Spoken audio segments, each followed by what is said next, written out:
अहम ख़बर अवां सां शेयर करण पिया। शहीद जान मोहम्मद महर क़त्ल केस जे हवाले सां कराची जे सहाफ़ियुनि बाहुनि ते कारियूं पटियूं ॿधी आईजी सिंध आॾो एहतजाज रिकॉर्ड करायो, जॾहिं त मुलाक़ात दौरान सहाफ़ी अॻवाननि आईजी सिंध राजा रिफ़त आॾो शहीद जान मोहम्मद महर ते क़त्ल केस जा तफ़सील बयान कया।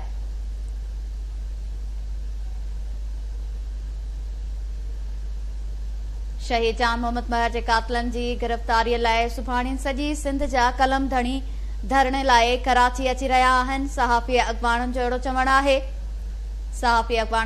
आहे त वाक़े खे 13 ॾींहं गुज़री चुका आहिनि। मरकज़ी जवाबदारनि मां हिकु बि गिरफ़्तार नाहे थियो।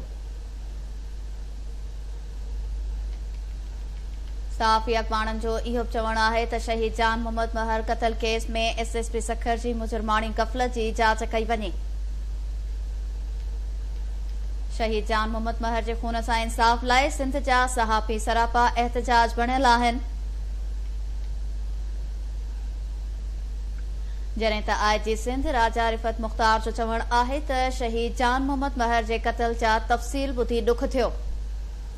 वधीक तफ़सील मालूम कंदासीं। लाइन ते मौजूद आहे अब्दुल्ला सोलंकी। जी अब्दुल्ला, छा तफ़सील आहिनि? जी बिल्कुल, सहाफ़िन आईजी सिंध जेको नओं आयल आहे रिफ़त मुख़्तार उन तारीफ़ी मुलाक़ात में कारियूं पट्टी ॿधी जेको आहे एहतजाज रिकॉर्ड करायो, जॾहिं त शहीद जान मोहम्मद महर जे क़त्ल जे हवाले सां पिणु सिंध जनरल काउंसिल जे अॻूणे सदर गाज़ी जंडीर आईजी पुलिस राजा रिफ़त मुख़्तार आॾो क़त्ल केस जा तफ़सील बयान कया, जंहिंमें जान मोहम्मद महर जे हवाले सां ॿुधायो वियो त जेको जान मोहम्मद महर शहीद जे कातिलनि जी गिरफ़्तारी लाइ सुभाणे समूरे सिंध मां हज़ारें सहाफ़ी एहतजाजी धरणे लाइ कराची पहुची रहिया आहिनि।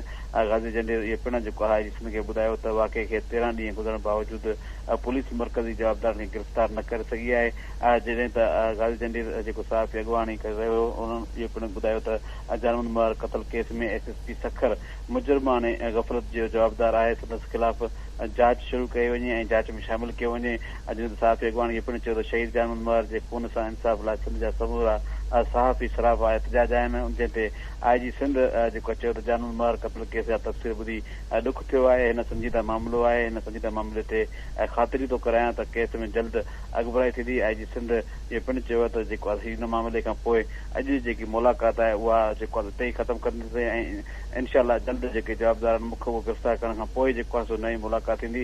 अहिड़े चवण बाद सहाफ़ियुनि जे तरफ़ां जान मोहम्मद महर क़त्ल केस जी तफ़सील ॿुधाइण बाद आईजी सिंध तारीफ़ी मुलाक़ात जी ॿी कार्रवाई ताईं जेको आहे मुलतवी करे छॾी ऐं ॿिया तफ़सील वठण खां रोके छॾियो त जेसि ताईं इन सहाफ़ी शहीद जान मोहम्मद महर जे क़त्ल केस जी अॻुवाणी न थींदी ऐं उन जा मुख्य जवाबदार गिरफ़्तार थींदा तेसि ताईं तव्हां ॾींदुसि।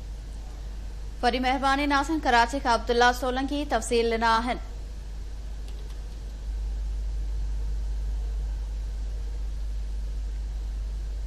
अवां खे ॿुधायूं पिया शहीद जान मोहम्मद महर क़त्ल केस जे हवाले सां कराची जे सहाफ़ियुनि बाहुनि ते कारियूं पटियूं ॿधी आईजी सिंध आॾो एहतजाज रिकॉर्ड करायो।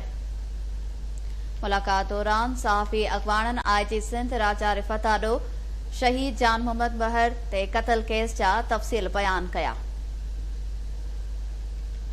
सहाफ़ी अॻवाननि जो चवणु आहे त शहीद जान मोहम्मद महर जे कातिलनि जी गिरफ़्तारीअ लाइ सुभाणे सॼी सिंध जा कलम धणी धरणे लाइ कराची अची रहिया आहिनि।